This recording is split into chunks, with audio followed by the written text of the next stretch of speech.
Okay, alright yan. At ito nga mga kaibigan, no?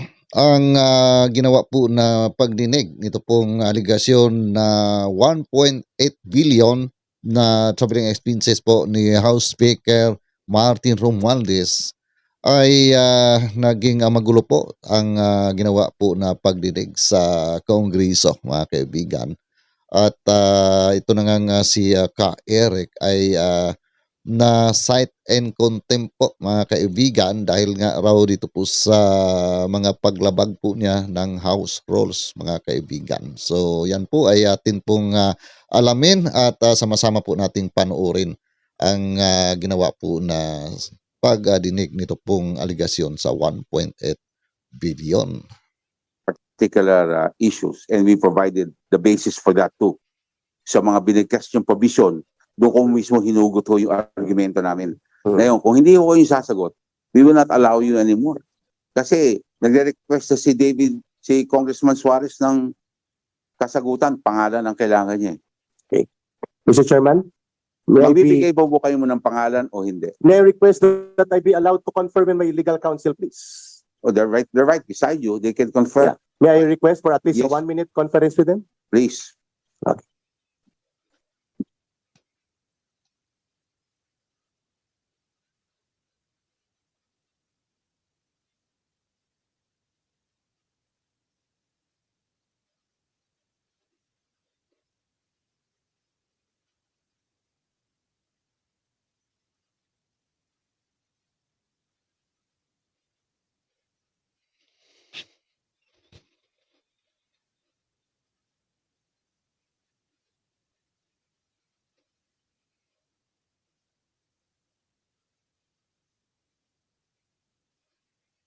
Mr. Chairman, may I Session be recognized resumes. again, please? Okay, please proceed. In our constitutional democracy, Hindi. only the courts can interpret the laws, not Congress. Okay. So Salamat I will po. not answer that question because I believe Congress does not have the right to interpret laws. Okay. It Mr. is Chair. with Mr. Chair. Congress to pass laws, not to interpret laws. Salamat po. I make back my statements. Mr. Chair, Okay, Mr. the Chair, Honorable Toby Chanco is recognized. Mr. Chair, in the sense of fairness, since we really want to know the source, para malaman natin kung ano talaga yung pinagkakalat nito, would we allow Mr. Celis, Ka Eric, to reveal the source in executive session? Would the chair allow? Yes, Eric.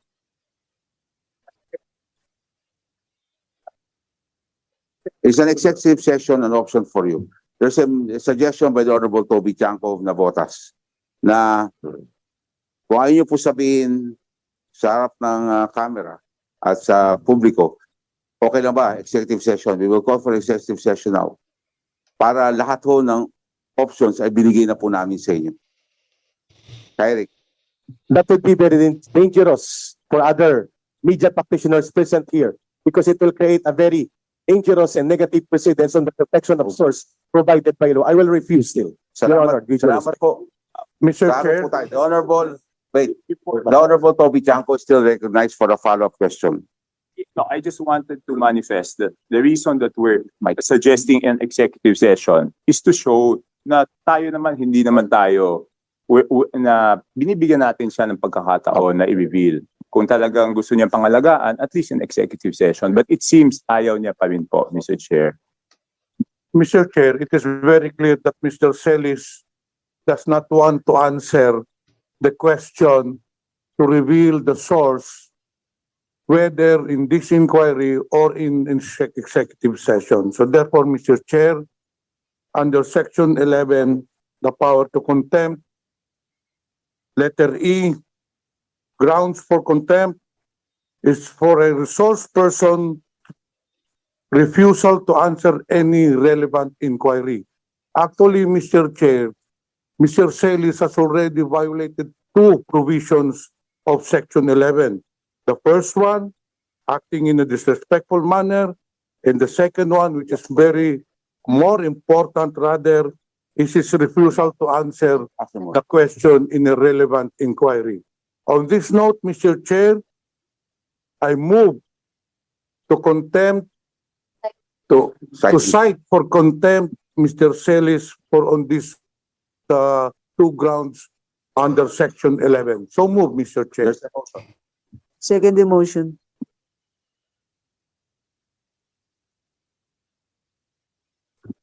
There's a motion, Your- duly seconded. Any objections from any member Mr. Chairman. of this committee? There being no objections, on a Mr. unanimous vote, Mr. the Chairman. Eric is cited for Mr. contempt. Chairman, may I be recognized? Ask the Sergeant of Arms to please Mr. Chairman. take on. Mr. Chair. Eric. Mr. Chair. Mr. Chairman, Mr. Chairman, Mr. Chairman. can we Nagkagulo na. can we request the Sergeant at Arms to Mr. practice his responsibility after the hearing? Because there's still other details that Mr. Chair. Mr. Chair, point of order. The motion was for Mr. Celis to be cited in contempt. And I think there's supposed to be a second motion. Yes. No, the motion should be for him to be detained. Where? Because under our law, the contempt of the committee shall be deemed contempt of the House. The person cited in this section may, upon order of the committee, be detained in such place as the chairperson or acting chairperson may designate. In other words, we have to decide where to detain him and for how long, Mr. Chair. That's supposed to be the second motion. Mr. Chair, I believe with regards to the duration, it will be up to this committee to decide, and of course, to Mr. Celis, kung kailan po niyo sasagutin yung tanong natin, and then maybe we could lift the contempt. But as long as hindi pa niya sinasagot yung tanong natin, the contempt will remain. Mr. Chairman, final statement. Parang ibig sabihin dito mga kaibigan, kung hindi nga ito si kay Eric magsasalita tungkol dito po sa kanyang sinasabi po na nagbigay po ng impormasyon sa kanya, ay kung habang buhay po niya ito na itatago, ay habang buhay po siya dyan na makukulong mga kaibigan. Parang ganito po yata no ang ibig sabihin itong congressman mga kaibigan. Po niyo po kay Kulong. Mr. Chair, I move for Can I have a final statement, please? Before po ako magpapakulong, I request the committee. Mr. Chair. Mr. Chair. Mr. Chair. Thank you, Mr. Chair. In an earlier motion, Mr. Chair, we have already approved to cite for contempt Mr. Celis. On this note, Mr. Chair, I move to detain him in the premises of Congress as per our rules on Section 11. So move, Mr. Chair. The motion.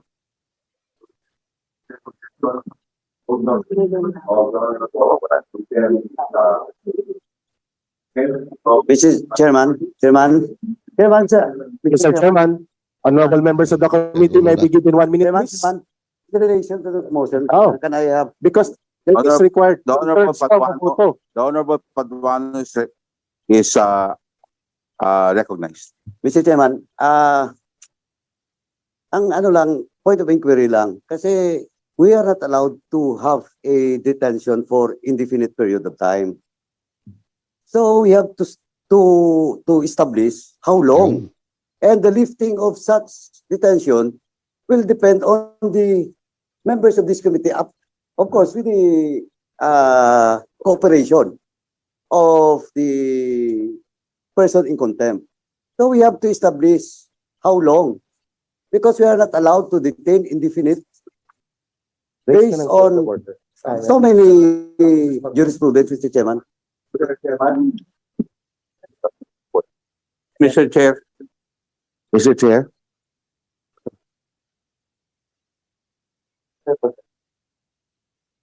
Mr. Chair. Honorable Akop is recognized. Yes, there's a decision by the Supreme Court that we cannot detain a person indefinitely. And therefore, may I move that we come up with a definite period for detention insofar as Mr. Celis is concerned. For violation of paragraph C of section 11 of the rules. Nakalagay doon, 10 days na oh. 10 days. 10 days na nakalagay. 10 days lang. Motion. Kailangan may 10 days. The Honorable ako, would you like to make a motion?